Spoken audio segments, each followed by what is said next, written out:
glukosa gitu ya. Maka Bapak Ibu kan salah satunya nanti ada di tanaman itu yang daunnya ditutup semua dengan menggunakan aluminium foil dan satunya yang terbuka gitu ya.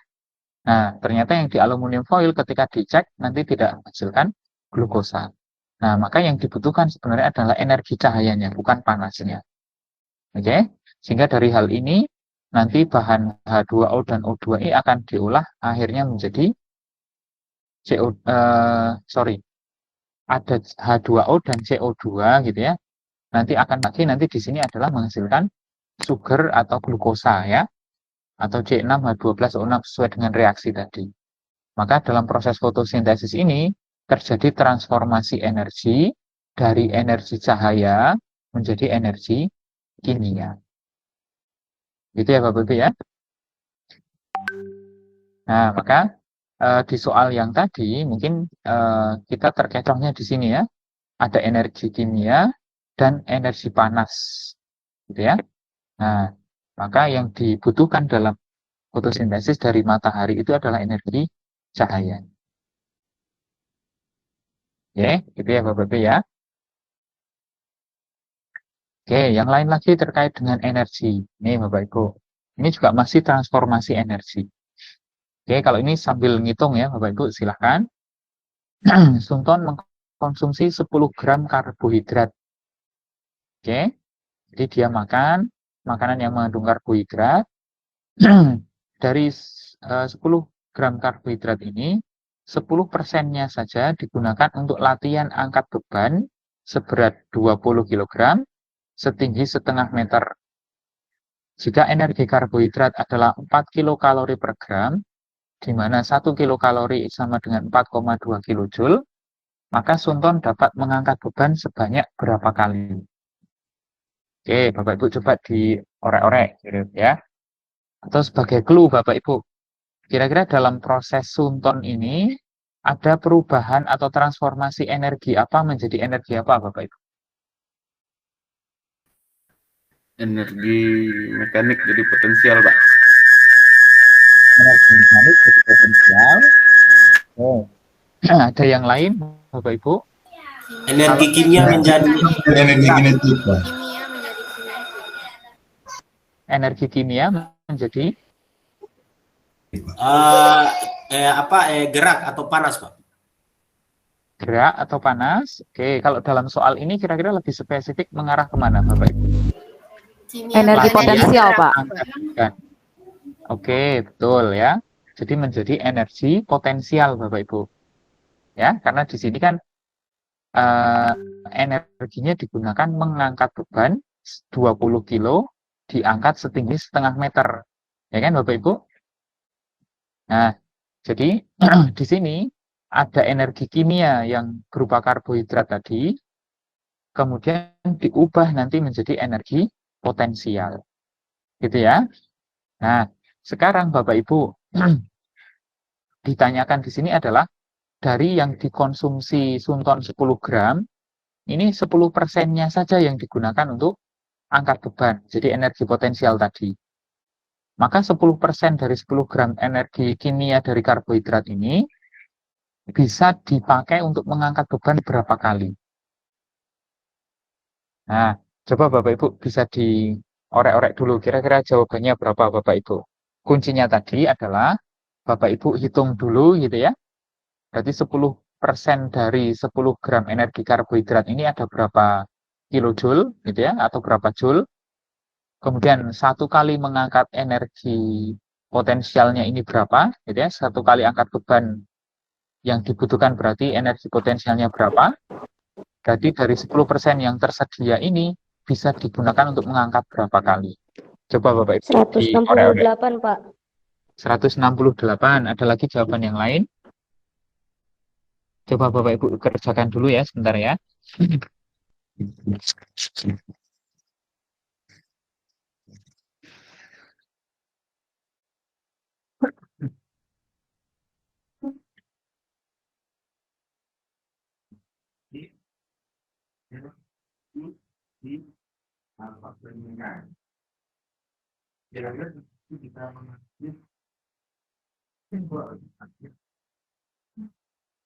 Nah, sekarang ada aktif ya. Maka di sini Bapak Tujuh bisa mengerti seperti itu.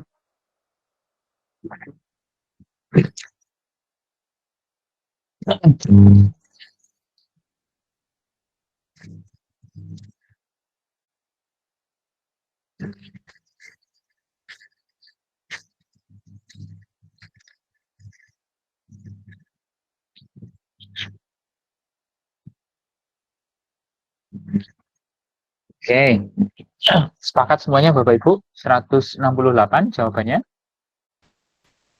Ya Pak, C Pak.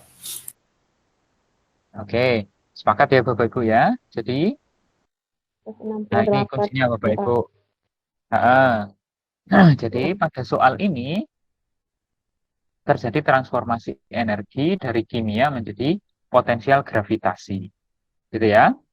Nah, berarti kita hitung dulu energi kimia yang tersedia berapa. Nah, tadi ada 10% yang digunakan kan untuk mengangkat beban tadi. Karbohidratnya sebanyak 10 gram. Kemudian 1 gram karbohidrat tadi bisa menghasilkan 4 kilokalori kan ya. Nah, sementara 1 kilokalori adalah 4,2 kilojoule. Oke, sehingga dari proses dia memakan karbohidrat 10 gram tadi akan bisa menghasilkan energi 16.800 joule. Ya, 10% yang digunakan.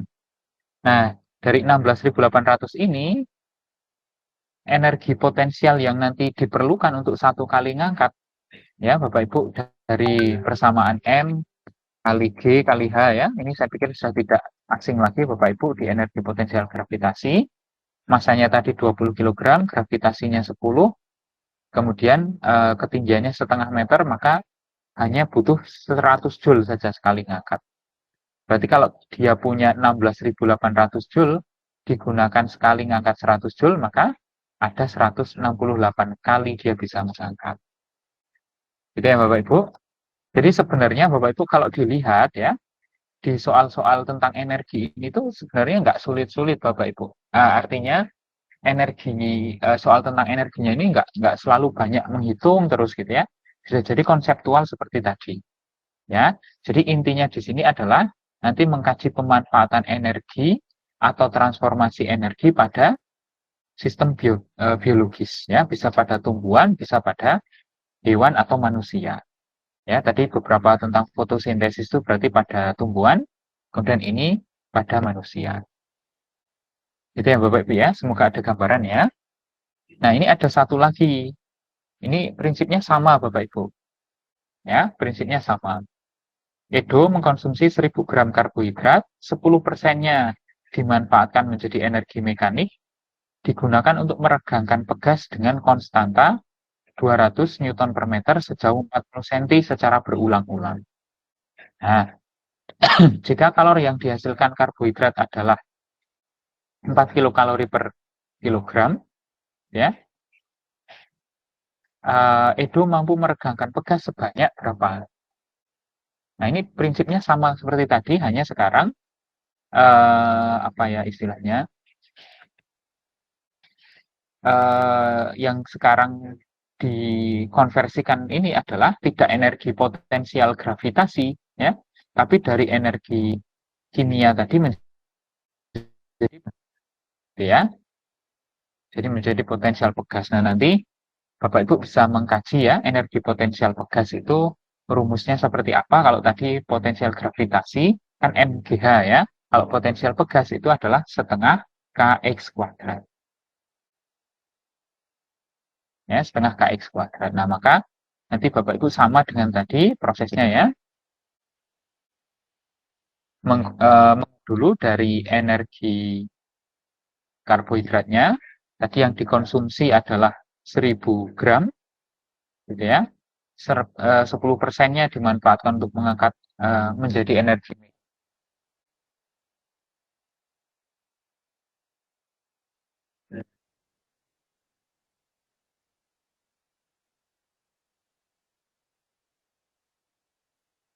Nah, ini Bapak Ibu ya.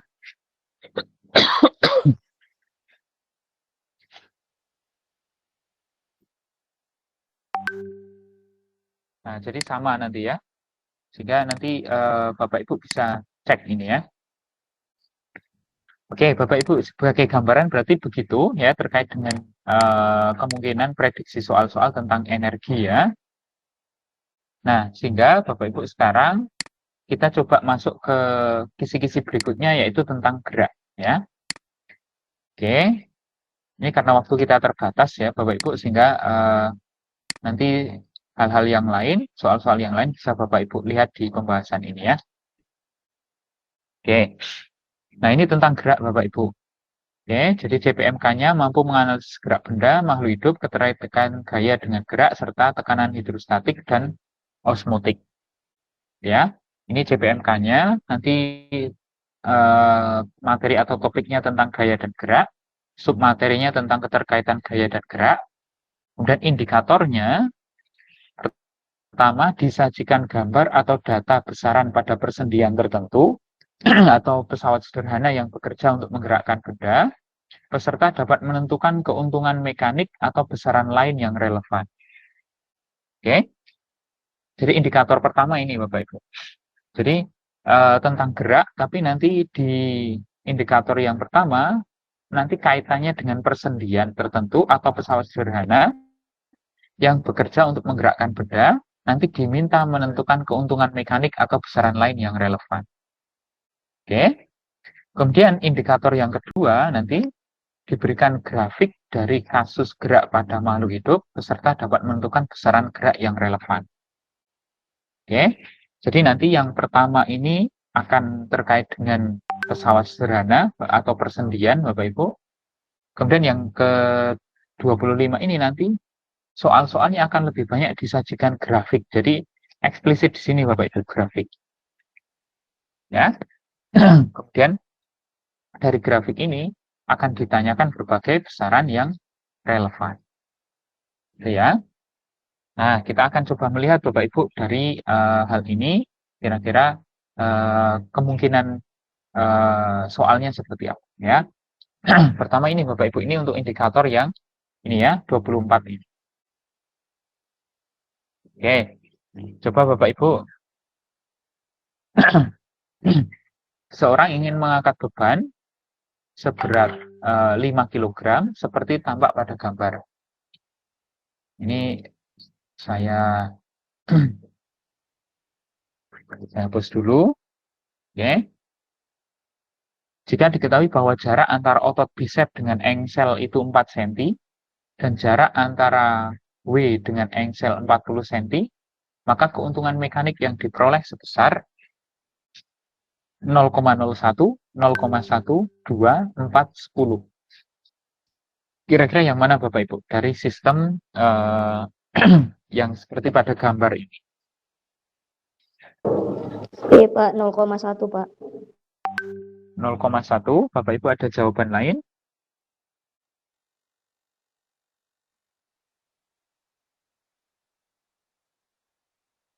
Apakah ada jawaban lain Bapak Ibu?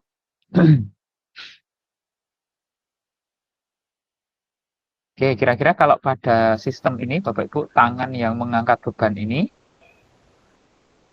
bekerja prinsip tuas jenis keberapa Bapak Ibu? Pak, 10 Pak. 10, oke. Jadi ada 0,1 B, kemudian sekarang ada jawaban E 10. 0,1 Pak. 0,1.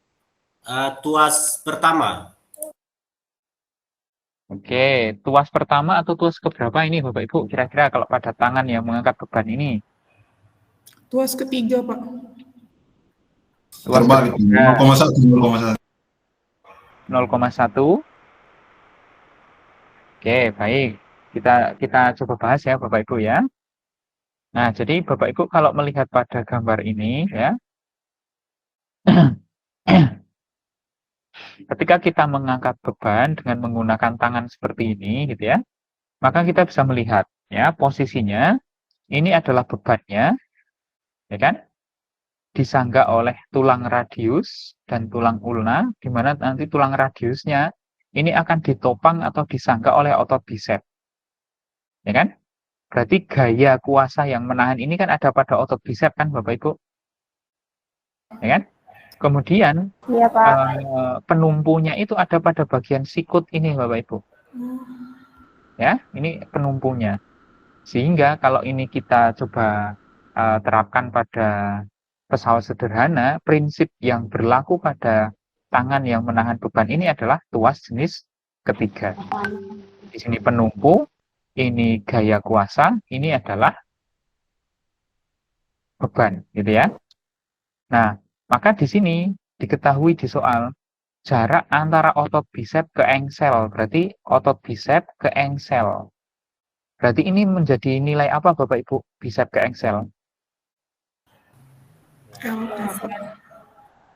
Lengan kuasa. Lengan Ya, kuasa, Pak. betul sekali ya. Jadi dari gaya kuasa ke penumpu namanya lengan kuasa. Gitu ya. Kemudian jarak antara beban W dengan engsel, beban W ke engsel. Ini namanya apa Bapak Ibu? Lengan beban. Lengan beban, Pak. Lengan beban. Betul sekali ya. Maka keuntungan mekanik, untuk menghitung keuntungan mekanik kita bisa menggunakan persamaan apa Bapak Ibu? Sama per LB, Pak. Oke. Lengan kuasa dibanding lengan beban, sehingga 4 cm dibanding 40 cm. Maka ketemunya 0,1 ya, atau yang B ya Bapak Ibu ya. Ya, jadi yang betul di sini kuncinya adalah yang B. Nah, Bapak Ibu, nanti untuk soal-soal termasuk yang tentang pesawat sederhana ya, nanti akan banyak juga menganalisis sistem pada tubuh seperti ini Bapak Ibu. Oke, jadi Bapak Ibu pahami betul ya bahwa pada sistem tangan yang mengangkat beban seperti ini berlaku tuas jenis ketiga. Ya. Jadi di sini gaya kuasanya dari otot bisep, kemudian penumpunya ada pada engsel ini, kemudian bebannya ada pada ujung tangan ini. Gitu ya, sehingga di sini berlaku tuas jenis ketiga. Oke. Oke, jadi kuncinya yang ini ya Bapak Ibu ya, 0,1. Oke, LK per LB. Ini Bapak Ibu sudah ada kuncinya, nanti bisa dicek ya. Jadi ini penumpunya tadi engsel, kuasanya pada otot bisep, bebannya pada ujung tangan. Oke, berarti berlaku pada tuas jenis ketiga. Oke, baik. Contoh lain seperti ini Bapak Ibu. Ini sudah ada hitung-hitungan yang dilakukan ya. Nih, besar gaya otot bisep yang harus ditekan untuk memegang lengan bawah dan beban seperti pada gambar di sini adalah, jadi ini ada otot tricep, gitu ya. Kemudian ini ada otot bisep. Jarak otot bisep ke siku penumpu adalah 4 cm. Kemudian tangan kita sendiri, lengan kita juga punya massa 2,5 kg.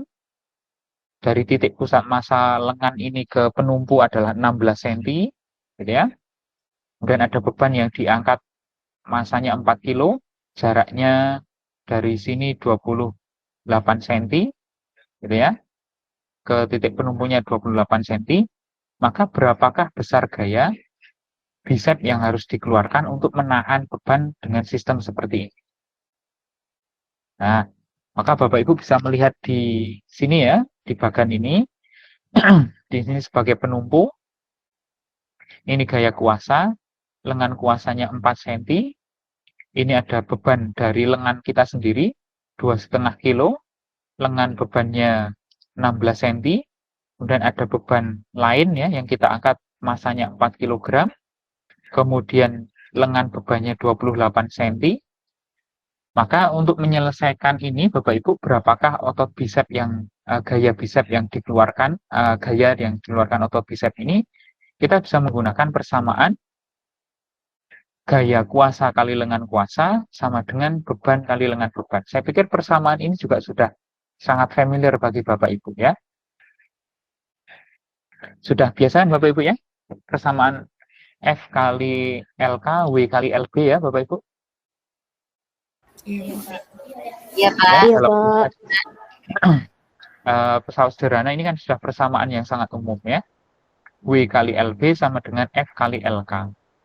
Nah, maka persamaan ini pun nanti bisa Bapak Ibu terapkan pada sistem tuas pada siku tadi, ya. Nah, sehingga di sini kita bisa jabarkan F-nya yang dicari, lengan kuasanya 4 cm, W-nya ada 2, dari lengan dan dari bebannya, gitu ya. Dari lengan tadi masanya 2,5 kilo, berarti beratnya kan tinggal dikalikan gravitasi kan Bapak Ibu. 2,5 kali anggaplah gravitasinya 10 di sini, maka menjadi 25, kali lengan bebannya 16, kemudian beban yang diangkat sendiri 4 kilo, masanya berarti kalau dijadikan ke berat menjadi 40, ya kan, tinggal kali gravitasi 10 ya, jadi 40, lengan bebannya 28, ini menjadi 400, ini 1120, ditambahkan menjadi 1520, maka gaya kuasa yang dikeluarkan tinggal 1520 dibagi 4, ketemunya 380. Gitu ya. Jadi ini kemungkinan yang lain yang mungkin nanti bisa ditanyakan juga terkait dengan indikator yang pertama ini Bapak Ibu. Disajikan gambar atau data besaran terkait persendian tertentu atau pesawat sederhana yang bekerja untuk menggerakkan benda.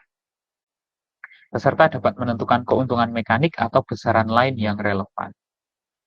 Gitu ya. Nah, maka contoh soal yang lain sekarang Bapak Ibu terkait dengan gerak. Ya, untuk indikator yang 25. Diberikan grafik dari kasus gerak pada makhluk hidup, peserta dapat menentukan besar gaya yang relevan.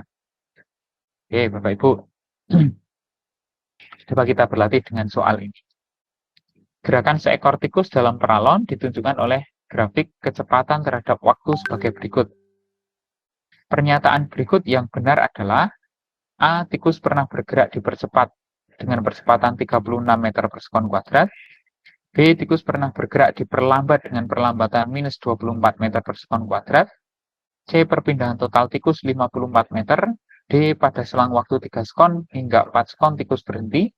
E. Tikus pernah berbalik arah. Kira-kira yang mana Bapak Ibu kalau dari grafik ini? Nah, mungkin sebelum kita menjawab, kita coba telaah dulu karakteristik dari grafik ini. Ya, Bapak Ibu. Ini ada grafik hubungan antara kecepatan terhadap waktu. Oke. Berarti kalau kita lihat pada grafik ini, dari selang waktu 0 ke 3 sekon. Kira-kira ini jenis geraknya apa Bapak Ibu? Tikus menempuh gerak apa ini? GLBB. Betul ya. GLBB. Jadi mulanya kecepatannya 0 menjadi 18 gitu ya. Selama selang waktu 0 sampai 3 sekon. Ya, jadi ini GLBB dipercepat atau diperlambat Bapak Ibu? Dipercepat. Dipercepat ya, dari 0 menjadi 18. Kemudian kalau dari waktu 3 ke 4 sekon. Ini kira-kira gerak apa Bapak Ibu? GLB ya. Jadi kecepatannya konstan. Betul ya. Kecepatannya konstan yaitu 18. Jadi selama 1 sekon tikus ini bergerak dengan GLB gitu ya, dengan kecepatan konstan sebesar 18 meter per sekon. Kemudian dari selang waktu 4 sekon ke 5 sekon, GLBB diperlambat.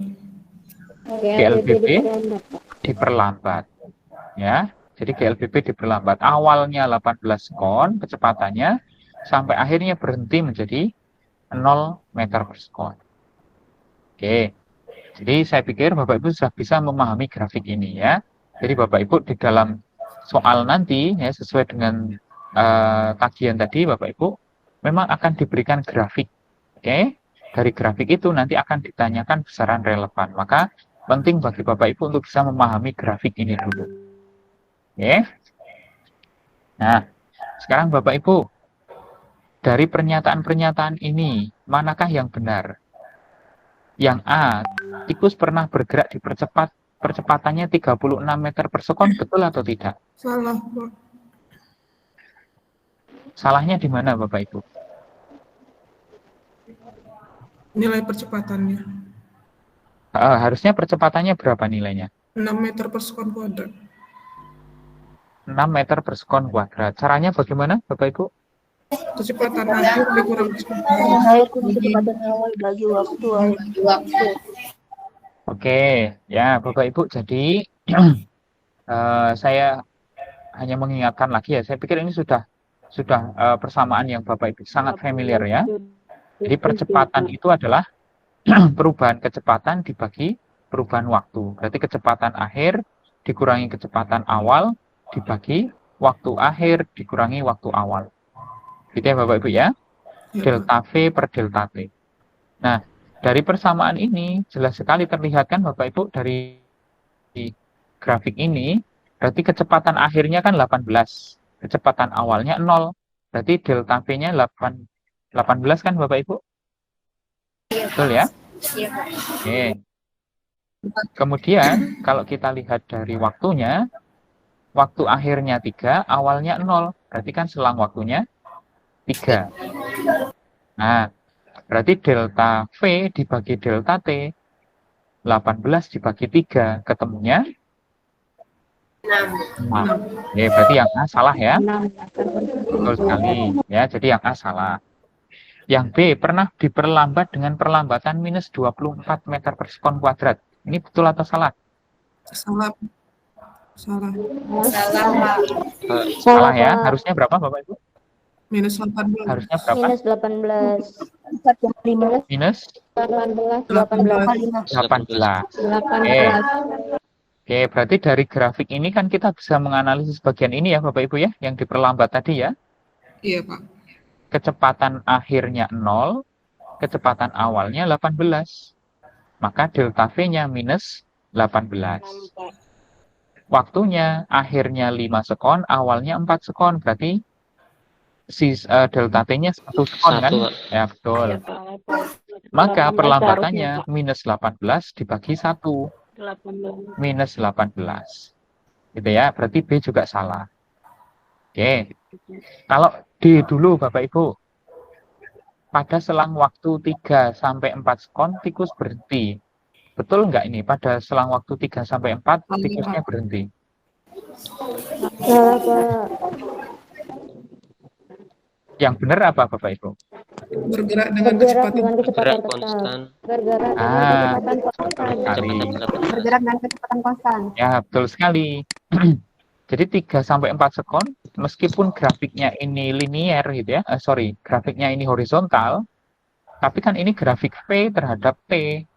Yang tadi Bapak Ibu sudah menganalisis ya, bahwa ini sebenarnya dia bergerak kecepatannya konstan. Ya, jadi tetap bergerak, hanya kecepatannya konstan. Jadi kalau dikatakan ini berhenti juga salah. Gitu ya. Kecuali Bapak Ibu, ini grafik hubungan antara S terhadap T. Ya. Kalau S terhadap T, grafiknya horizontal seperti ini, ya artinya kan berarti tidak ada perubahan posisi atau jarak kan Bapak Ibu. Maka ini dikatakan sedang diam. Tapi kalau V terhadap T, berarti ini tetap bergerak, hanya kecepatannya konstan. Ya Bapak Ibu ya.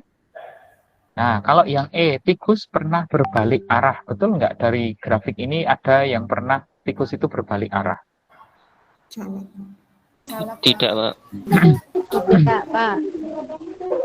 Tidak ya? Tidak, Pak. Ya. Tidak, Bapak Ibu. Nah, kalau berbalik arah itu harusnya begini, Bapak Ibu. Kita tahu bahwa kecepatan itu kan besaran skalar atau vektor, Bapak Ibu? Vektor, Pak. Vektor. Vektor, Ya. Kecepatan itu vektor. Sehingga kalau misalnya gerakannya dari satu benda itu menuju arah tertentu, kan itu apa ya istilahnya berpengaruh pada nilai kecepatan kan Bapak Ibu? Artinya kalau dia misalnya awalnya geraknya ke kanan, kita katakan misalnya 4 meter per sekon, maka kalau dia bergerak ke kiri kan kita bisa menuliskannya kan minus 4 meter per sekon kan gitu ya Bapak Ibu ya? Karena skalar tadi ya. Nah, maka kalau seandainya ini di grafiknya ini ya Bapak Ibu ada misalnya sampai begini gitu ya misalnya. Nah, misalnya ini ada diperpanjang lagi sampai begini Bapak Ibu grafiknya. Iya, Pak. Nah, ini ya. Nah, misalnya begini, maka ini bisa dikatakan memang tikus pernah berbalik arah, Bapak Ibu. Ya, karena akhirnya tikus ini menempuh kecepatannya negatif gitu. Ya kan? Kalau dalam diagram Cartesius seperti ini, sumbu Y di bawah ini kan negatif kan Bapak Ibu nilainya kan? Iya, Pak. Ya kan? Jika tadinya awalnya 0, kemudian ini berbalik arah gitu. Ya, karena kecepatannya negatif artinya arahnya berlawanan.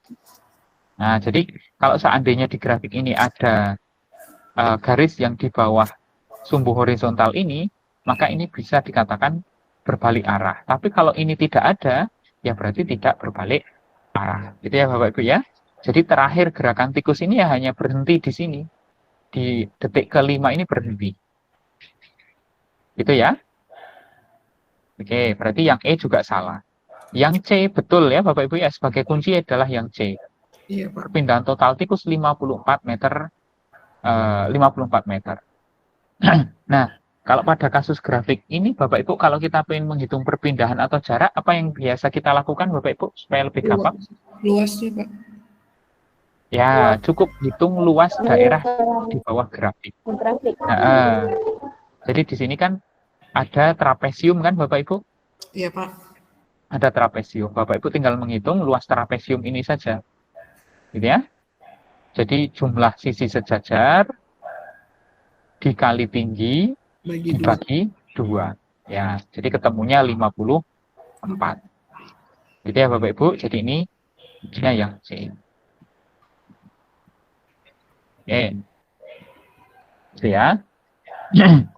Nah, jadi Bapak Ibu nanti soalnya kemungkinan besar adalah tentang disajikan grafik. Bapak Ibu diminta menganalisis seperti ini. Ya, besaran-besaran yang relevan. Oke.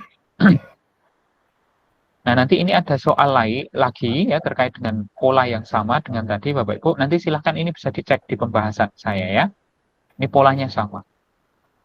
Oke, saya beralih ke contoh soal yang lain. Coba ini Bapak Ibu. Grafik hubungan V terhadap T mengkonfirmasi gerak satu benda. Kecepatan rata-rata benda dari awal gerak hingga detik ke-18 adalah kecepatan rata-rata yang dituntut di sini Bapak Ibu. Maka untuk mencari kecepatan rata-rata apa yang kita lakukan?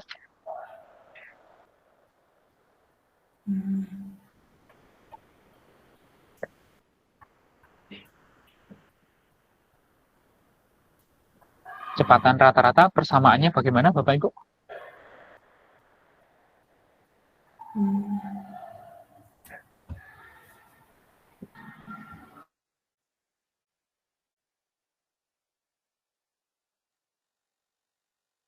Oke, mungkin sambil saya ingatkan kembali ya Bapak Ibu.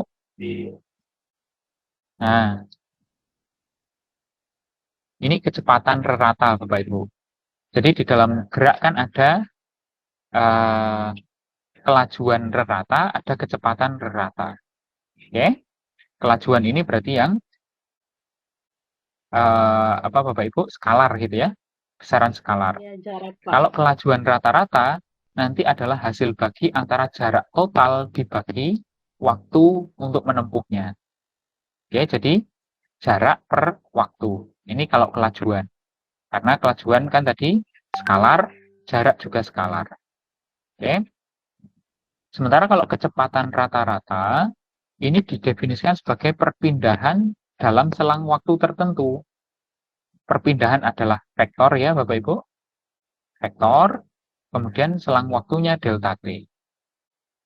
Nah, jadi di soal yang tadi, Bapak Ibu berarti untuk menentukan kecepatan rata-rata perlu mengetahui perpindahan dulu ya dalam selang waktu tertentu. Oke? Perpindahan dalam selang waktu tertentu. Nah, di soal tadi yang disajikan itu dalam bentuk grafik. Ya kan? Dari grafik V terhadap T. Maka tadi untuk menghitung kecepatan rata-rata kan delta S per delta T kan Bapak Ibu? Delta perpindahan terhadap delta waktu. Maka berarti yang kita perlu hitung dulu atau tentukan dulu di sini apa Bapak Ibu? Perpindahannya, Pak. Ya, kita harus cari perpindahannya dulu. Nah, perpindahannya dulu kita bisa cari dari grafik ini. seperti tadi. Berarti kalau pada grafik ini kita ingin tahu perpindahan, caranya bagaimana Bapak Ibu? Dibagi 2, Pak. V Dari kali T, grafik Pak. P terhadap E, ingin mencari perpindahan atau jarak, maka kita bisa hitung apanya? Luas. Kali T, Pak. Ya, luas daerah di bawah grafik. Nah, jadi di sini kan ada benda setengah lingkaran, gitu ya. Sorry, kalau setengah lingkaran. Ada segitiga, ada trapesium, kan gitu toh? Betul kan Bapak Ibu? Betul, Pak. Nah, sehingga nanti Bapak Ibu tinggal hitung luas daerah di bawah lingkaran ini saja, ketemu perpindahan. Nah, nanti dari ketemu perpindahan, kecepatan rata-rata berarti delta perpindahan atau perpindahan dibagi waktu, gitu ya. Nah, sehingga nanti ketemu persamaannya. Ini ya Bapak Ibu. Jadi tinggal menghitung perpindahan, nanti dibagi dengan waktu. Itu ya.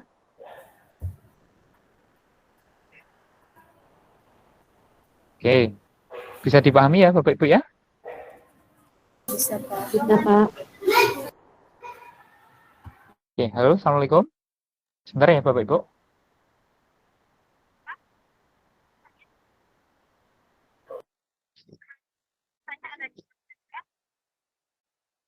Oh iya ya, baik. Saya buka Jimit-nya, nanti Bu Eni saya set sebagai co-host, nanti bisa merekam sendiri ya. Oke, oke, baik. Segera saya buka ya. Oke, terima kasih Bu Eni, sudah diingatkan. Oke, baik. Waalaikumsalam warahmatullahi wabarakatuh. Oke, Bapak Ibu, sampai di sini oke ya, nggak ada masalah ya. Oke, jadi Bapak Ibu nanti akan banyak soal-soal itu terkait dengan gerak tadi ya. Sehingga nanti tolong Bapak Ibu bisa melihat karakteristik grafik pada gerak dari benda tersebut atau mungkin nanti pada makhluk hidup gitu ya. Kemudian nanti Bapak Ibu bisa menentukan berbagai besaran yang relevan. Ya, contohnya tadi adalah menentukan kecepatan rata-rata. Ya, ada percepatan, ada jarak, ada perlambatan dan seterusnya.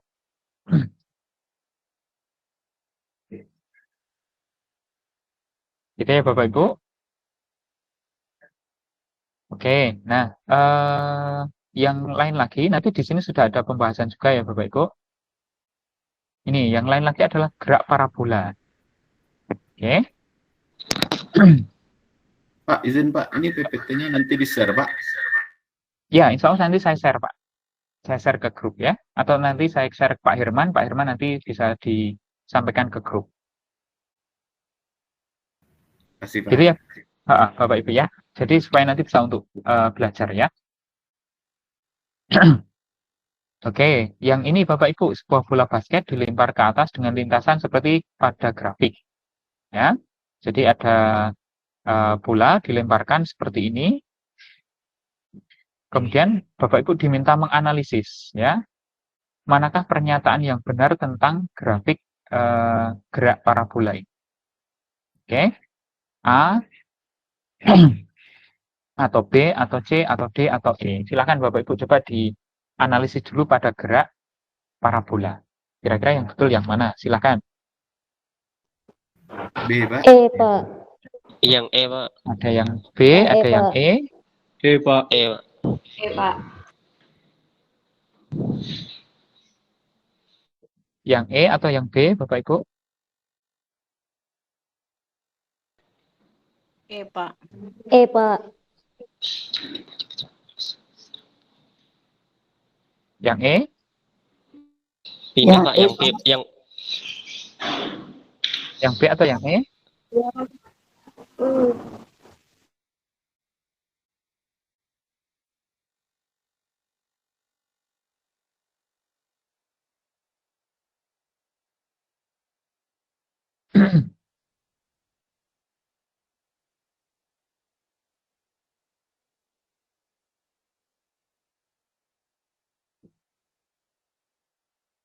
Oke, jadi Bapak Ibu dalam kasus gerak parabola, ya, salah satu karakteristik yang nanti Bapak Ibu harus pahami adalah ini kan perpaduan gerak ya Bapak Ibu antara gerak GLB pada arah horizontal dan gerak GLBB pada arah vertikal. Gitu ya. Dalam hal ini, nah salah satu hal yang menarik di sini adalah ketika nanti benda ini mencapai titik tertinggi atau titik puncak, ya ini ya. Nah, ketika mencapai titik puncak ini, maka kan namanya juga sudah sampai puncak kan Bapak Ibu, berarti sudah nggak naik lagi kan? Karena sudah tidak naik lagi, maka kecepatan searah sumbu Y-nya ini itu sudah 0 gitu ya, di titik puncak itu. Nah, tapi kecepatan yang searah sumbu X-nya tidak 0, yaitu besarnya sebesar V0 cos alfa. Alfa nanti tergantung pada sudut pelemparan awalnya ini. Gitu ya Bapak Ibu ya. Nah, maka dari hal ini Bapak Ibu bisa melihat bahwa ketika di titik puncak kecepatan searah sumbu Y-nya 0, searah sumbu X-nya tidak. Ya.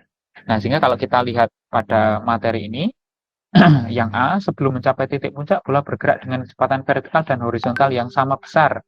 Tidak sama besar ya Bapak Ibu. Tidak sama besar ya, karena antara searah sumbu X dan sumbu Y itu berbeda. Ini ya, ada pembahasannya Bapak Ibu. Jadi kecepatan awalnya ini adalah untuk yang Y V0 sin alfa, untuk yang X itu V0 cos alfa. Sin alfa dengan cos alfa nanti kan tentu berbeda, gitu ya.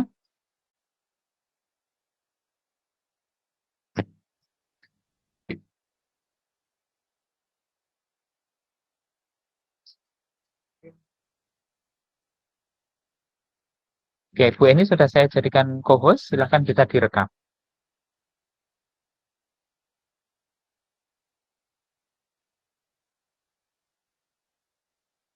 Oke ya, Bapak Ibu, jadi kecepatannya nggak sama.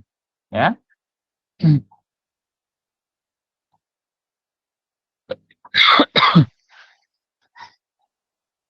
Oke, kemudian kalau pernyataan B pada saat mencapai titik puncak kecepatan bola secara vertikal dan horizontal sama dengan 0. Ini juga salah ya, karena yang 0 hanya yang searah vertikal, yang horizontal tidak 0.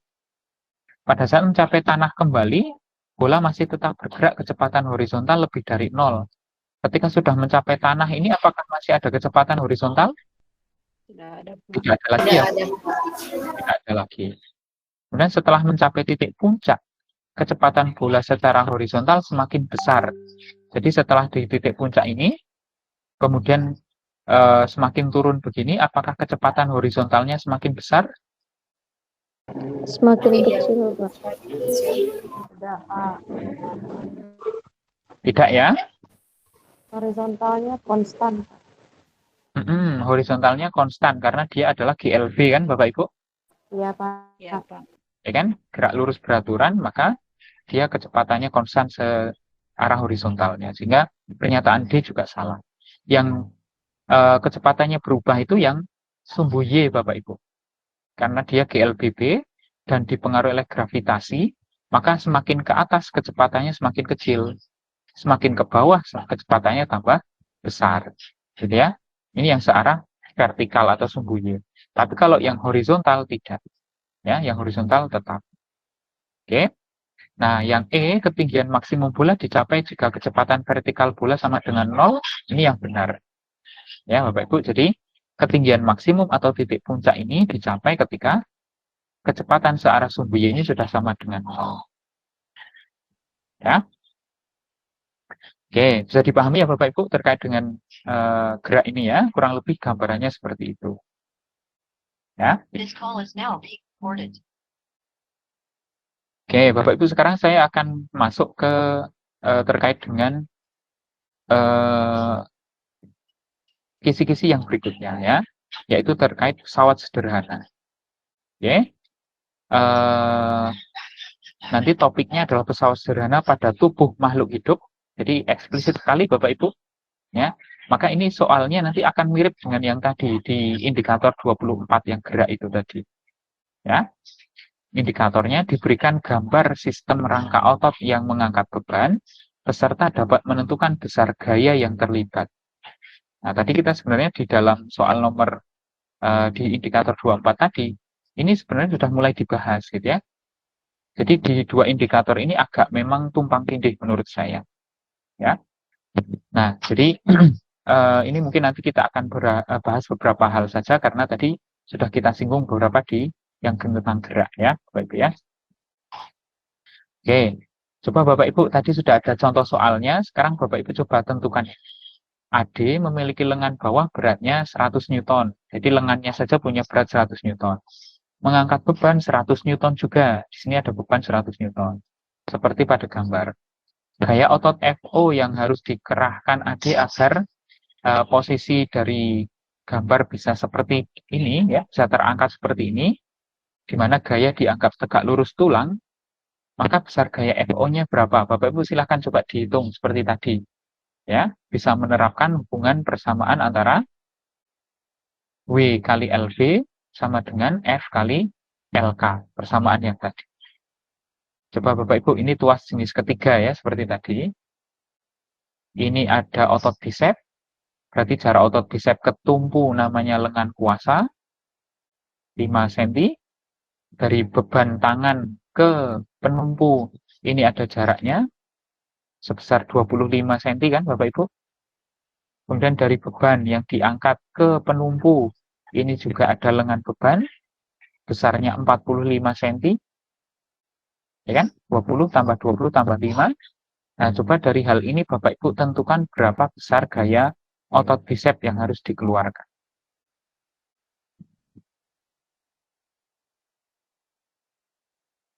Bapak Ibu, ketemunya berapa ini?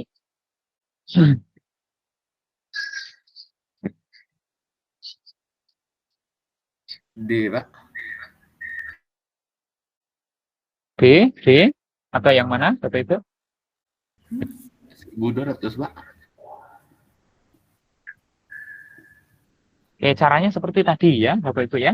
Menggunakan persamaan W kali 1.400. B, F kali LK. 1.400. 1.400. Oke, ada jawaban lain, Bapak Ibu?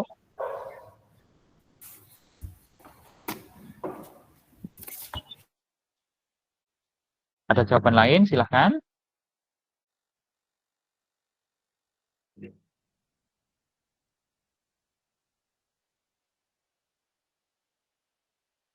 Kira-kira yang mana? Silahkan. Jawabannya E, Pak. Oke, yang 1.400 ya, Bapak Ibu ya. Iya, Pak.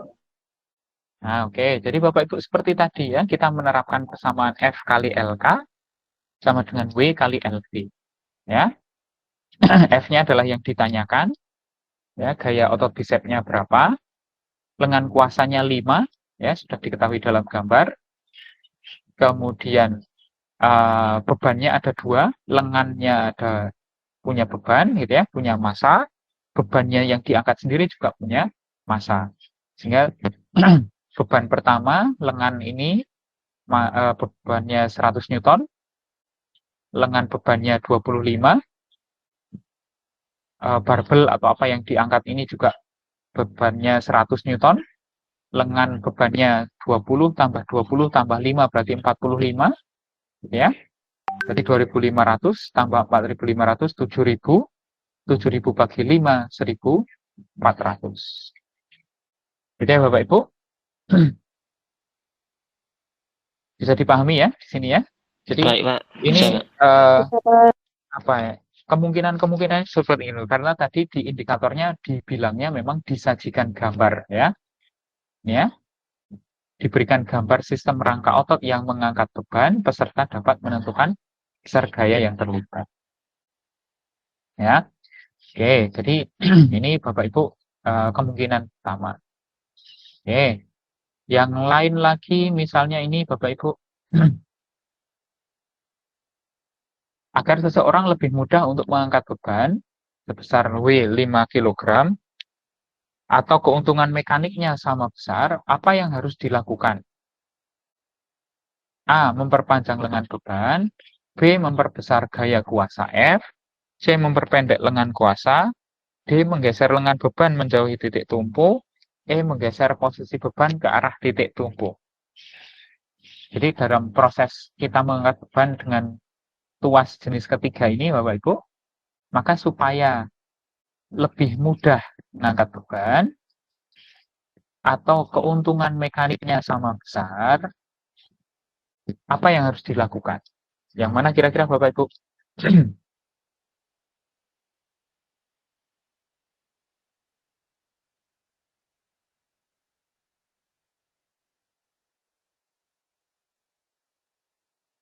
Yang mana kira-kira? C, Pak, memperpendek lengan kuasa. Memperpendek lengan kuasa. Akibatnya apa Bapak Ibu kalau memperpendek lengan kuasa dalam sistem tuas? Maka gaya kuasa yang kita butuhkan oh ya, salah Pak. Lengan kuasa harusnya besar. Ini kan pertanyaannya berarti supaya lebih mudah. Kalau lebih mudah berarti gaya yang kita gunakan untuk mengangkat lebih kecil gitu ya Bapak Ibu ya. Atau keuntungan mekaniknya sama, berarti kan nanti antara F dengan bebannya itu ya nilainya sama ya, atau lengan kuasa dengan lengan bebannya kan harus sama kan Bapak Ibu, supaya menghasilkan keuntungan mekanik.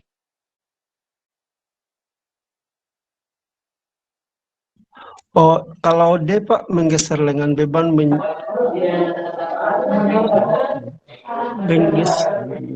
Yang E bukan, Pak.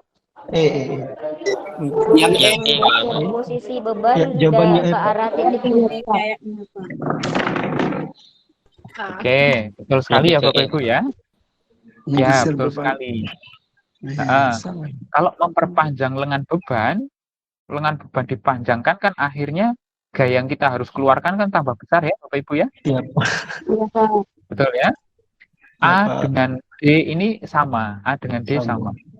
Menggeser lengan beban menjadi titik siku juga sama ya. Nah, kalau B memperbesar gaya kuasa, nah kita sendiri pengen memperkecil di soal ini kan, pengen lebih mudah gitu. Memperpendek lengan kuasa, kalau lengan kuasa diperpendek lagi, gaya yang kita keluarkan tambah besar kan Bapak Ibu ya?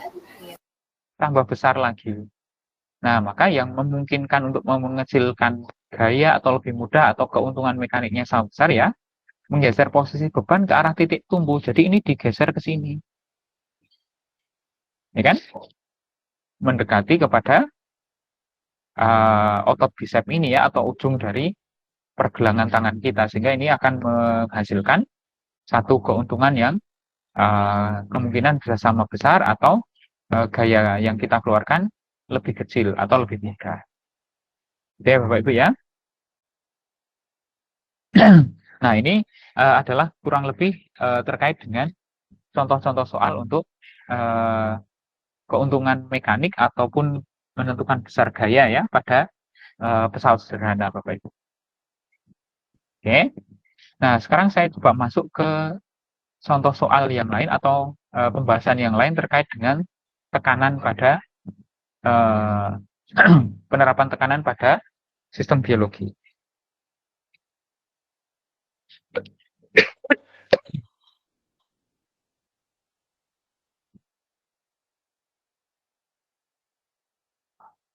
Nah ini Bapak Ibu,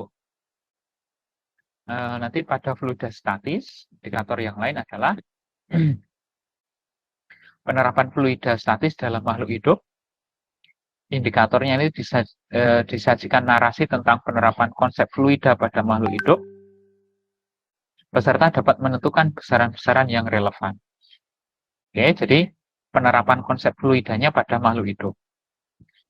Atau tekanan atau hukum Archimedes, diberikan kasus yang melibatkan volume dan berat benda atau makhluk hidup dalam fluida, peserta didik dapat menentukan gaya apungnya. Oke, jadi eksplisit kalau yang ini tentang gaya Archimedes, kalau yang atas nanti lebih banyak tentang penerapan konsep fluida pada makhluk hidup. Oke ya Bapak Ibu, nah ini contoh soalnya Bapak Ibu. Pada pengukuran tekanan darah diperoleh hasil tekanan diastol sebanyak 80 mm Hg. Oke. Kemudian disajikan tabel terkait dengan massa jenis berbagai zat. Ada air, ada darah, ada raksa. Oke. Nah, dengan menggunakan percepatan gravitasi 10 meter per sekon kuadrat dan tabel massa jenis zat di atas, maka dalam sistem SI, tekanan diastol tersebut adalah, jadi Bapak Ibu, di sini kita diminta menentukan tekanan diastol sebesar 80 mm Hg ini ke dalam Pascal. Oke, maka kira-kira 80 mm Hg ini berapa Pascal? Kan gitu. Gitu ya. Nah, coba Bapak Ibu dari data ini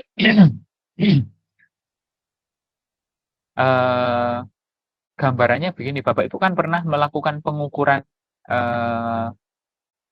tekanan darah ya menggunakan sphygmomanometer, pernah ya Bapak Ibu? Pernah, Pak. Pernah ya. Ya, pernah, Pak. Pernah menggunakan yang manual, bukan yang digital? Pernah kan ya menggunakan yang manual ya? Pernah, Pak. Pernah, Pak. Pernah, Pak. Oke. Ya. Berarti ketika Bapak Ibu menggunakan yang manual di sphygmomanometer itu kan ada skalanya itu ya Bapak Ibu ya. Ada tabung, kemudian berisi cairan, kemudian nanti kalau dipompa dia akan naik sampai skala tertentu kan. Nah, kira-kira zat cair yang ada di dalam tabung itu apa Bapak Ibu? Isinya apa? Raksa, Pak. Raksa, Pak. Ah, ya. Nah, betul, raksa. Nah, berarti kalau kita mengukur tekanannya sebesar 80 mm Hg itu artinya apa? Berarti raksa itu naik setinggi 80 mm. Oke? Raksa naik setinggi 80 mm. Nah, raksa yang naik setinggi 80 mm ini kira-kira nilainya berapa Pascal kan gitu. Di soal ini seperti itu. Oke? Nah, sehingga Bapak Ibu nanti dari kasus yang ada di dalam soal ini, tentu kan nanti kita akan mengaitkan ini dengan zat cairnya adalah raksa ya. Zat cairnya adalah raksa. Nah, kalau raksa naik setinggi 80 mm, maka kira-kira tekanan ini setara berapa Pascal Bapak Ibu? Nah, untuk menentukan ini kira-kira kita bisa menentukan dengan menggunakan persamaan atau prinsip apa Bapak Ibu? Kalau ada zat cair punya ketinggian tertentu, maka zat cair ini memiliki besaran apa Bapak Ibu?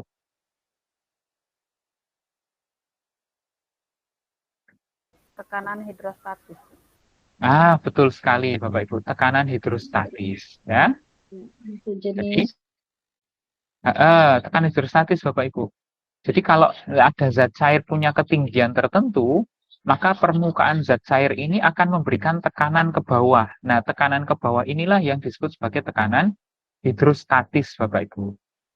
Ya, tekanan yang diakibatkan oleh zat cair yang diam dalam keadaan dalam kedalaman tertentu. Jadi dari permukaan ini ke titik tertentu dengan kedalaman H, inilah tekanan hidrostatis. Nah, dalam kasus tadi berarti tadi kan ada raksa naik setinggi 80 mili. Maka raksa setinggi 80 mili itu bisa menghasilkan tekanan berapa Pascal gitu. Ya. Maka di kasus tadi Bapak Ibu kalau kita melihat ini kan ada persamaan P sama dengan rho GH ya. Hukum tekanan hidrostatis ya Bapak Ibu. Rho adalah massa jenis, G gravitasi, H adalah ketinggian. Di sini satuan internasional adalah Pascal. Oke. Maka dari soal tadi Bapak Ibu kita bisa menggunakan persamaan ini rho GH. Ya. Di mana berarti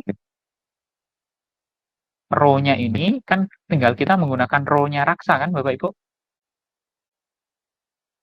Bukan rho darah, bukan rho air karena sphygmomanometer tadi menggunakan raksa. Yang dipompa naik itu adalah raksanya. Oke. Maka tadi 13,6 gram per cc kita harus konversikan ke kilogram per meter kubik, ya kan? Karena kita kan ingin meminta ke SI kan Bapak Ibu ke Pascal, sehingga gram per cc ini kan belum dalam SI. Maka kita ubah ke SI. ya. Berarti 13,6 gram per cc menjadi 13.600 kilogram per cc. Ya, cc ini setara dengan sentimeter kubik, Bapak Ibu.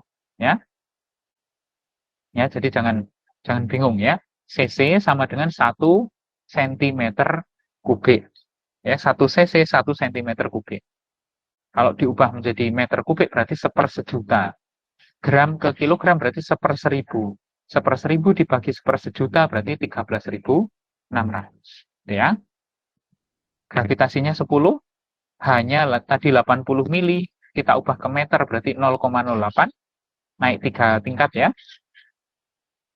Maka tekanan tadi sebesar rho-nya 13.600, G-nya 10, hanya 0,08, berarti menjadi 10.880. Ya, jadi ketemunya adalah ini ya, Bapak ya. 10.880. Oke, bisa dipahami Bapak Ibu sampai sini? Bisa, Pak. Ya, Saya Pak. Paham, Pak. dengan tekanan hidrostatis. Oke. Berikutnya ini Bapak Ibu nggak ngitung, ini terkait dengan kapilaritas ya. Ini juga masih terkait dengan ini ya, indikator nomor 6. Menerapkan konsep fluida pada makhluk hidup. Oke. Pernyataan yang paling tepat tentang kenaikan air akibat kapilaritas. Kuncinya ini kapilaritas, Bapak Ibu. Sorry. Ya, tentang kapilaritas. Ya. Pada tanaman hidroponik. Bapak Ibu tahu ya tanaman hidroponik? Tahu, Pak. Ya, Ya. tahu, Pak. Jadi biasanya kan kita hanya menanam dengan media air gitu ya Bapak Ibu ya. Pokoknya asalkan nanti akar tanaman itu tercelup ke air, maka nanti bisa hidup gitu ya. Tinggal kita memberikan nutrisi dan sebagainya. Gitu ya. Nah, Bapak Ibu kalau dalam proses naiknya air ke dalam tubuh tanaman itu kan ada proses kapilaritas kan? Betul ya? Iya, Salah Pak. satu faktor yang bisa menyebabkan air itu bisa naik dari tanah misalnya atau ini media hidroponik ke tumbuhan kan melalui akar ya. Di dalam akar itu kan mengandung atau terdapat pembuluh-pembuluh yang sangat kecil ya. Ada pembuluh xilem, ada pembuluh floem gitu ya. Kalau yang mengangkat dari media ke tubuh tanaman berarti kan xilem toh. Nah, xilem ini kan berupa pembuluh-pembuluh yang sangat kecil, maka kita bisa ibaratkan ini sebagai pipa kapiler, gitu ya. Sehingga proses naiknya air ke tumbuhan melalui pembuluh xilem ini, itu juga ada proses kapilaritas. Ya, Bapak Ibu ya. Contoh lain, Bapak Ibu, kalau dalam kehidupan sehari-hari ya, misalnya ada air yang tumpah, kemudian Bapak Ibu mengeringkan menggunakan lapel atau menggunakan tisu ya, itu kan juga ada proses kapilaritas. Ya, Bapak Ibu mandi, badannya basah supaya kering, diberi anduk. Airnya nanti terserap melalui serat-serat kapiler yang pada kain anduk, gitu ya. Zaman dulu Bapak Ibu mungkin masih menemui kompor minyak tanah ya. Ada sumbu-sumbunya, nanti minyak tanahnya naik melalui sumbu kompor tersebut, gitu ya. Nah, ini terkait dengan kapilaritas ya. Nah, ini diterapkan pada tanaman ya, pada proses pengangkutan air ke tubuh tanaman. Oke. Nah, coba sekarang Bapak Ibu kapilaritas itu ini ya. Ini Bapak Ibu. Kapilaritas itu gitu ya. Itu kalau pada air itu kan nanti naik gitu ya. Nanti akan lebih tinggi ke permukaan air pada pipa kapiler daripada di wadahnya. Kalau pada raksa, ini justru akan menurun Bapak Ibu. Ya, jadi lebih rendah daripada permukaan wadah dari raksanya. Jadi yang di pipa kapiler ini lebih rendah. Ini kalau pada raksa, ini kalau pada air naik. Oke. Hal ini Bapak Ibu kenapa naik? Karena gaya adhesi antara dinding pipa kapiler dengan zat cairnya ini lebih besar daripada kohesi antar zat cair. Kalau yang ini, itu akan gaya kohesi antar partikel raksanya itu lebih kuat daripada adhesi dinding pipa kapiler dengan zat cairnya, dalam hal ini raksa. Makanya turun, gitu ya. Nah, naik atau turunnya zat cair dalam pipa kapiler ini ditentukan oleh berbagai besaran, Bapak Ibu. Sebanding dengan tegangan permukaan, oke? Sebanding dengan tegangan permukaan, berbanding terbalik dengan massa jenis zat cairnya, berbanding terbalik dengan gaya gravitasi di mana sistem ini ada, berbanding terbalik dengan jari-jari atau diameter pipa kapilernya. Oke? Berarti kalau tegangan permukaan tambah besar berarti semakin naik, gitu ya. Kalau rho-nya tambah besar berarti semakin turun, gravitasi semakin besar semakin turun, diameter tambah besar juga semakin turun. Oke? Gitu ya Bapak Ibu ya. Nah, coba sekarang Bapak Ibu terapkan pada soal ini. Ya, coba. Dari sistem hidroponik ini kira-kira mana yang betul Bapak Ibu? Kita cek yang A. Kalau zat terlarut dalam hal ini memperbesar massa jenis pada air, maka kenaikannya dalam pembuluh silem tambah tinggi.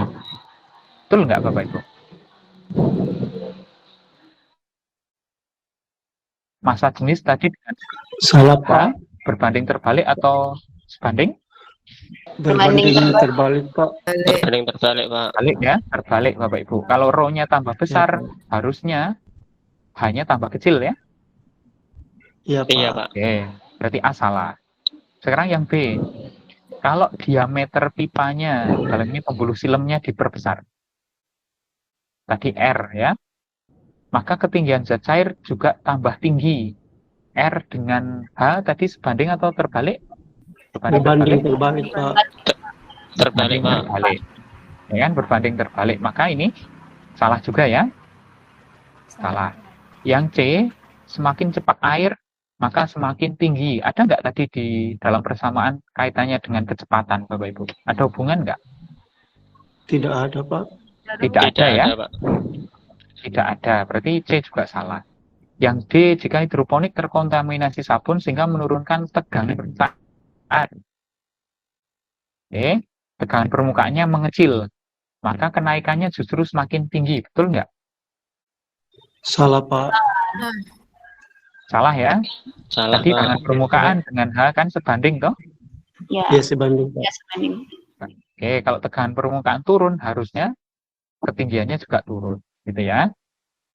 Yang E, jika hidroponik ini dipasang di bulan, maka kenaikan zat cairnya tambah tinggi dibandingkan dengan di bumi. Kira-kira di bulan dan di bumi apa yang membedakan Bapak Ibu? Gravitasi, Pak. Pak. Gravitasinya, ya kan? Di bulan lebih kecil atau lebih besar gravitasinya dibanding bumi? Lebih kecil, Pak. Lebih kecil. Lebih kecil, ya kan? Lebih kecil. Amnya kurang lebih ya Bapak Ibu ya.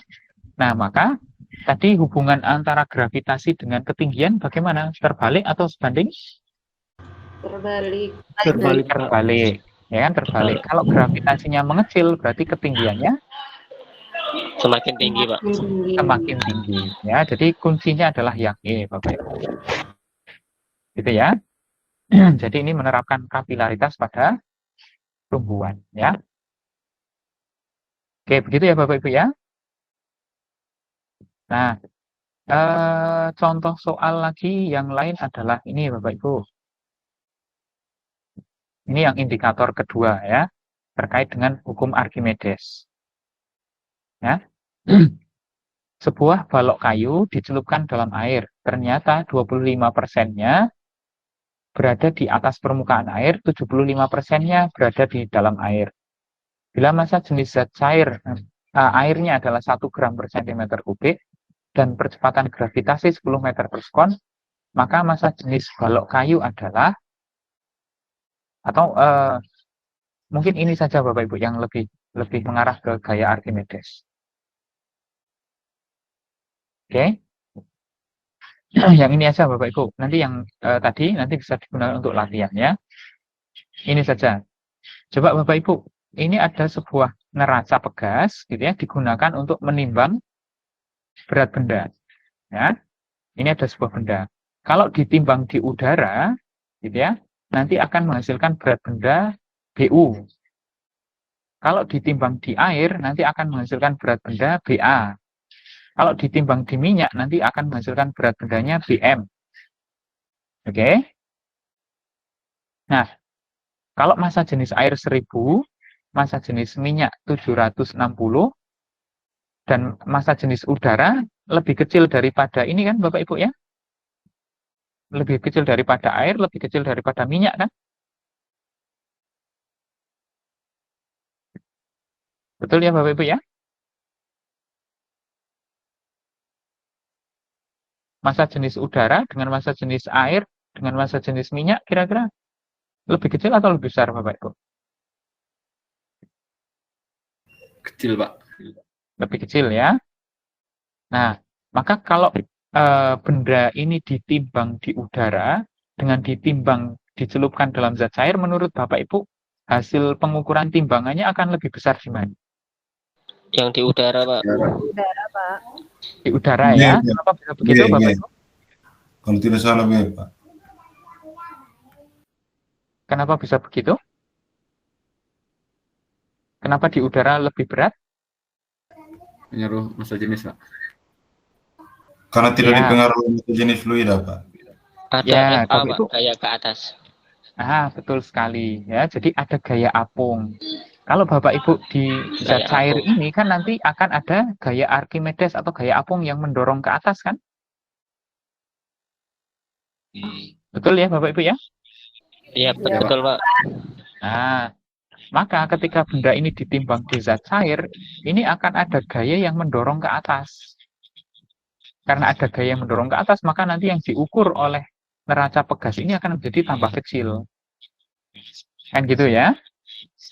Nah, berarti kalau kita menimbang di udara, di air, dan di minyak tanah, minyak gitu ya, maka yang terbesar hasil pengukurannya ada di udara ya Bapak Ibu ya? Iya, Pak. Iya, Pak. Betul ya? Oke. Nah, sementara sekarang kalau kita mengukur di air dengan di minyak yang massa jenisnya lebih besar air, oke? Maka kira-kira Bapak Ibu hasil timbangan neracanya ini akan lebih besar di minyak atau di air? Di Berat yang terukur di neraca nanti akan lebih berat di minyak atau di air? minyak, Pak. Minyak, Pak. Oke, kenapa Di di minyak, minyak Pak. Bapak Ibu? Massa jenis minyaknya lebih kecil daripada massa jenis air, Pak. Apa kaitannya massa jenis minyak ini dengan gaya apungnya Bapak Ibu?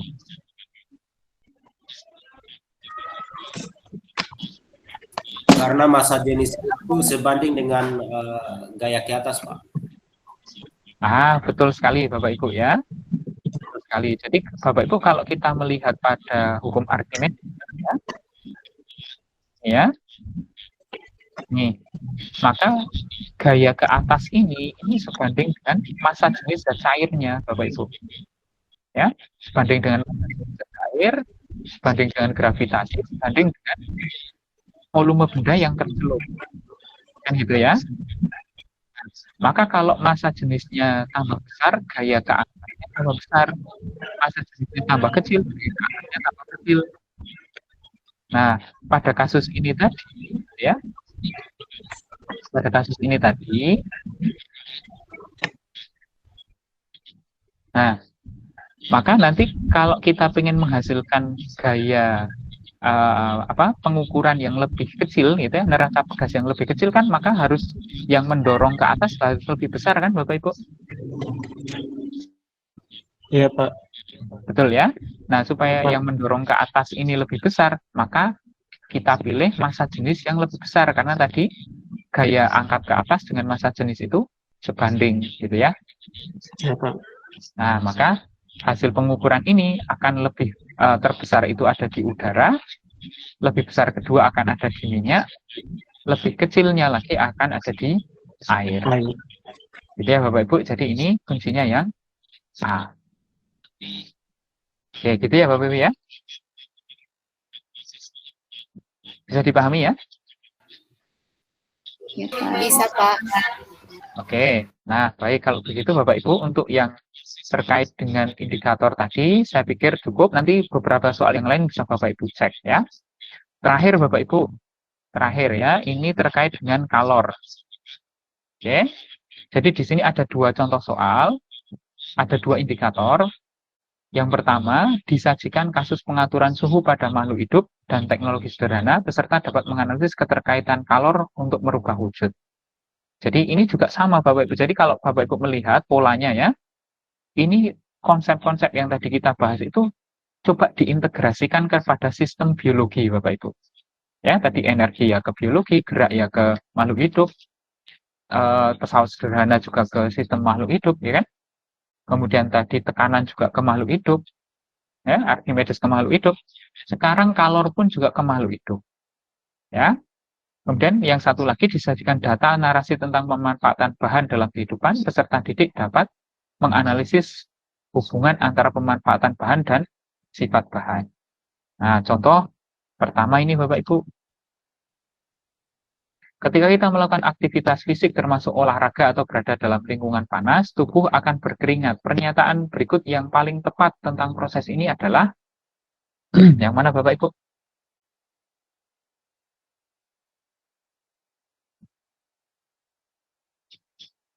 Penguapan keringat memerlukan panas, keringat akan naik suhunya karena panas suhu tubuh, keringat membuat suhu tubuh meningkat, keringat dan garam mineral yang ikut keluar memudahkan tubuh beraktivitas, keringat merupakan peristiwa perubahan wujud dari uap menjadi air. Jadi kalau kita olahraga atau kita berada di tempat yang panas kan umumnya kita berkeringat kan Bapak Ibu. Nah, kaitannya dengan hal ini itu pernyataan mana yang betul Bapak Ibu?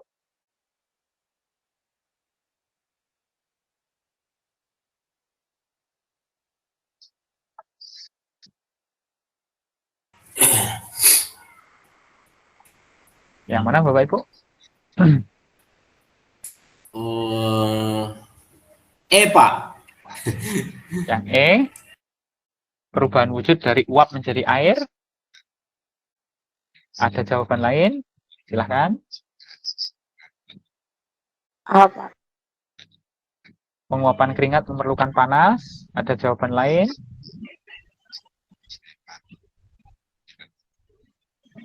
D, Pak. D, keringat akan naik suhunya karena panasnya suhu tubuh. Ada jawaban lain? D, Pak, dadu. Dadu, oke. Keringat Yang E, dan garam mineral yang keluar memudahkan tubuh beraktivitas. Ya, jawab aja semua ya, Bapak Ibu ya. A, B, C, D, E, nanti ketemu jawabannya ya. Nah, jadi kuncinya ini adalah yang A. Nah, ini Bapak Ibu yang A. Ya, penguapan keringat memerlukan panas.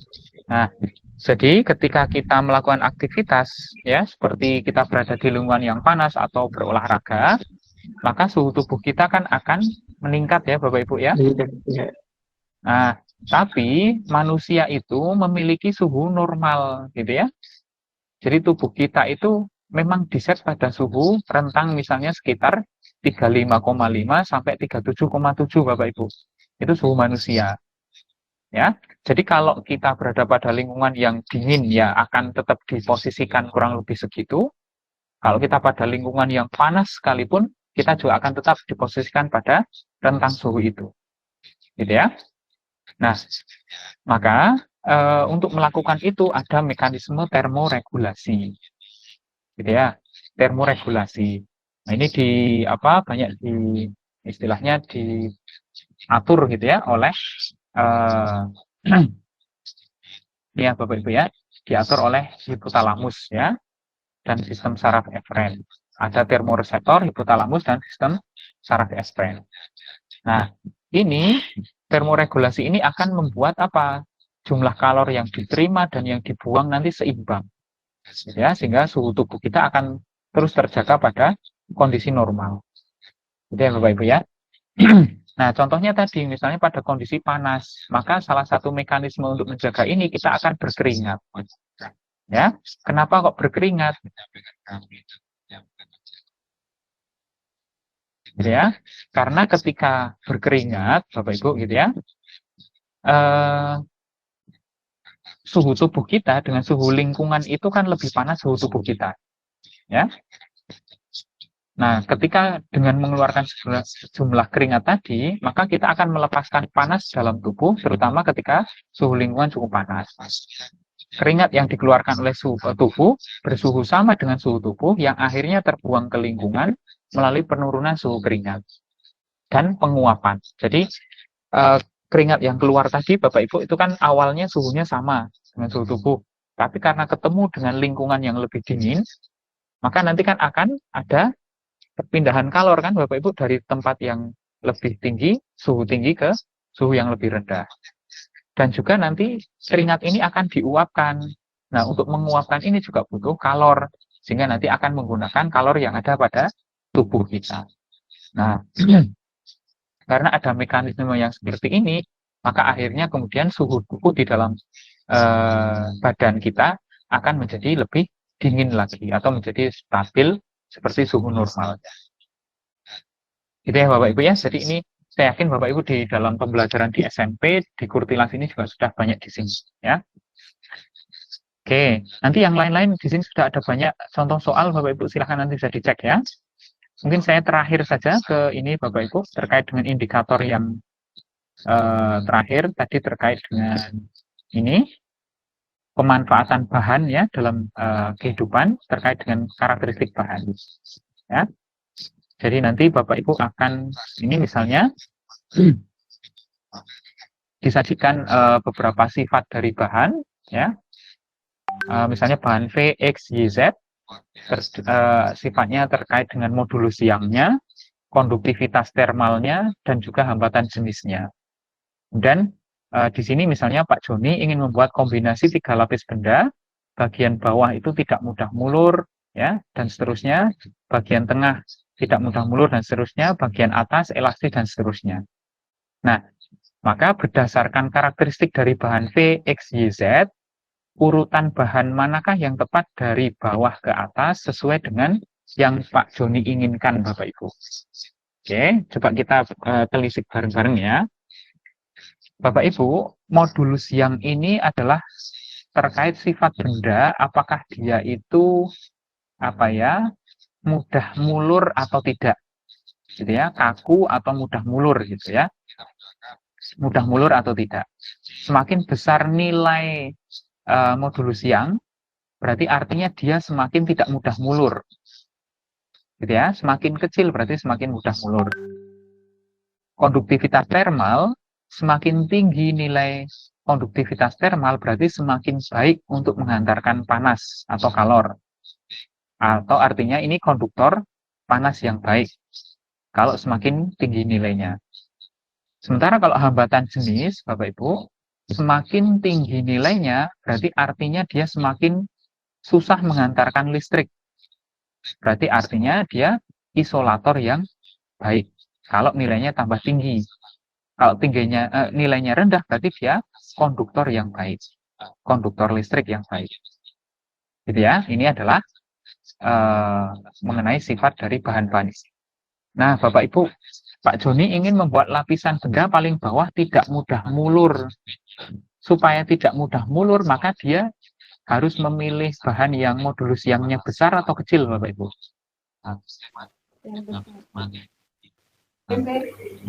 Tidak mudah mulur, maka cari modulus Young-nya yang besar, ya. Lebih kaku. Oke. Berarti antara V atau X atau Z gitu ya. Ada 3 alternatif. Kita lanjutkan ke sifat berikutnya. Mampu menghantarkan panas dengan baik. Kalau mampu menghantarkan panas dengan baik, kita cari konduktivitas termal besar atau kecil? Besar, Pak. Besar, Pak. Besar ya. Berarti antara V atau Z. Berarti sekarang sudah mengerucut ya. Antara V atau Z. Sekarang sifat yang ketiga, namun dapat sebagai isolator listrik. Kalau isolator listrik berarti cari hambatan jenis yang besar atau kecil? Yang besar, Pak. Yang besar. Nah, kalau V ini kecil, ya 3 kali 10 pangkat 8. Sementara Z 1 kali 10 pangkat 14. Maka dari hal ini kita harus memilih yang Z, ya kan, yang besar. Nah, maka bahan yang pertama berarti Z. Ya, Bapak Ibu ya. bahan yang tengah sekarang. Tidak mudah mulur. Tidak mudah mulur berarti cari modulus yang besar atau kecil? Yang besar, Pak. Yang besar. Oke. Tadi Z sudah kepake ya Bapak Ibu ya. Berarti yang besar tinggal V dan X. Ya, Oke. Pak. Tapi sifat kedua mampu menghantarkan listrik. Jadi kalau mampu menghantarkan listrik kita cari hambatan jenis yang besar atau kecil? Besar. Yang besar, Pak. Yang besar, Pak. Mampu menghantarkan listrik. Yang ketiga Yang apa? kecil, Pak. Yang kecil, Pak. Yang kecil. Aja ya. Yang kecil. Oke, berarti antara V dengan X tadi, berarti kita pilih yang V. Ya Bapak Ibu ya. Iya, Pak. Ini sebagai lapisan yang tengah. Yang Y Bapak Ibu. Yang Y bagian atas elastis dan isolator panas maupun listrik. Kalau elastis berarti nyari modulus yang kecil atau yang besar? Yang kecil, Pak. Yang kecil. Ya, berarti Y ya Bapak Ibu ya. Nah, kemudian dia isolator panas maupun isolator listrik. Kalau isolator panas berarti kan nyari konduktivitasnya yang Kecil. kecil. Oke. Kemudian kalau dia isolator listrik berarti nyari hambatan jenis yang besar atau kecil? Yang besar. Yang besar, Pak. Besar. Ya, berarti yang Y inilah bahan yang tepat untuk yang bagian paling atas. Sehingga terakhir Bapak Ibu, berarti untuk membuat bahan yang sesuai keinginan Pak Joni, bagian bawah adalah Z, bagian tengah adalah P, bagian atas adalah Y. Jadi ya Bapak Ibu, bisa dipahami? Bisa, Pak. Nah, ini salah satu Bisa, contoh Pak. terkait dengan karakteristik bahan dan pemilihannya untuk kepentingan tertentu dalam kehidupan. Nah, nanti masih ada contoh soal yang lain, yang ini lebih mudah saya pikir, sehingga nanti Bapak Ibu bisa cek ini di dalam pembahasan. Ya, insya Allah nanti saya bagikan Bapak Ibu bisa belajar di masing-masing ya, sesuai dengan materi yang di sini juga saya berikan sedikit ya, rangkuman untuk membahas pada soal-soal ini. Mungkin begitu Bapak Ibu dari saya untuk pembahasan kita hari ini. Semoga terkait dengan modul kinematika, dinamika, suhu dan kalor ini bisa memberikan gambaran ya Bapak Ibu bagaimana mempersiapkan untuk UP nanti. Saya berharap semoga Bapak Ibu sekalian bisa lulus semua dari UP dan bisa Amin. ya. Amin, ya Allah. Amin. Baik Bapak Ibu, setelah ini saya akan masuk ke kelas yang lain juga, maka untuk sesi ini mungkin kita bisa akhiri ya. Tapi sebelumnya Bu Juliana ingin ada yang disampaikan, silakan. Tidak ada, Pak. Salah tekan tadi. Oh, oke, baik. Ya, berarti tidak ada pertanyaan ya Bapak Ibu ya. Nanti insya Allah bahan ini saya share ke Pak Hirman. Bapak Ibu nanti bisa minta ke Pak Hirman ya. Begitu Bapak Ibu. Siap. Iya, Pak. Baik, Pak. Terima kasih, Pak. Oke, sukses selalu untuk Bapak Ibu semua ya. Semoga nanti di ujung dari kegiatan UP ini, Bapak Ibu semuanya bisa mengatakan lulus ya. Demikian Bapak Ibu dari saya, kurang lebihnya mohon maaf. Saya akhiri. Assalamualaikum warahmatullahi wabarakatuh. Waalaikumsalam Terima kasih, Bapak. warahmatullahi wabarakatuh. Terima kasih, Pak. Warahmatullahi wabarakatuh, Pak.